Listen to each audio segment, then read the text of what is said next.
திமுக நின்றது, பாட்டாளி மக்கள் நின்றது, பாரதிய கூட்டணி நின்றாங்க. பாட்டாளி மக்கள் அவர் தலைவர் வந்தார், அவங்க வந்தாங்க. திமுகவுடைய இந்த நாட்டினுடைய முதலமைச்சர், திமுகவுடைய கட்சியினுடைய தலைவர் மு.க. ஸ்டாலின் வந்தாரா? உங்களை சந்தித்தாரா? வாக்குகளை கேட்டாரா? என்ன ஆணவம், என்ன அகம்பாவம்! வாக்காளர்களை நான் சந்திக்க கூட மாட்டேன், நான் கொடுப்பதை பிடித்துக் கொள்ளுங்கள், கவ்விக் கொள்ளுங்கள், நான் சொல்றதை ஓட்டு போடுகின்ற ஆணவம், அகம்பாவம் அந்த வாக்காளர்களை கூட நான் சந்திக்க மாட்டேன். என்ன பெரிய டாடா பில்லாக்கு பிறந்தவர் அவரு? யாருக்கு பிறந்தது? யாருக்கு? யாரு இந்த மு.க. ஸ்டாலின்? நான் அமெரிக்கால பிறந்தாரா? யாருக்கு பிறந்த? எங்கிருந்து வந்த?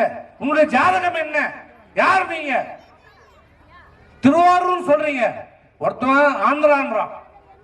பூர்வீகம் கேட்டா தமிழ், ஆனா பூர்வீகம் இல்லை, இங்க கிடையாது. ஆனா உன்னை தேர்ந்தெடுத்த, வாக்களித்து தேர்ந்தெடுத்து முதலமைச்சராக அமர வைத்த இந்த வாக்காளர்களை சந்தித்து வாக்குகளும் நான் கேட்க மாட்டேன் என்ற அகம்பாவத்தில் இருக்கிற இந்த முதலமைச்சர் ஸ்டாலினுக்கு நீங்கள் பாடம் கற்பிக்க வேண்டும்.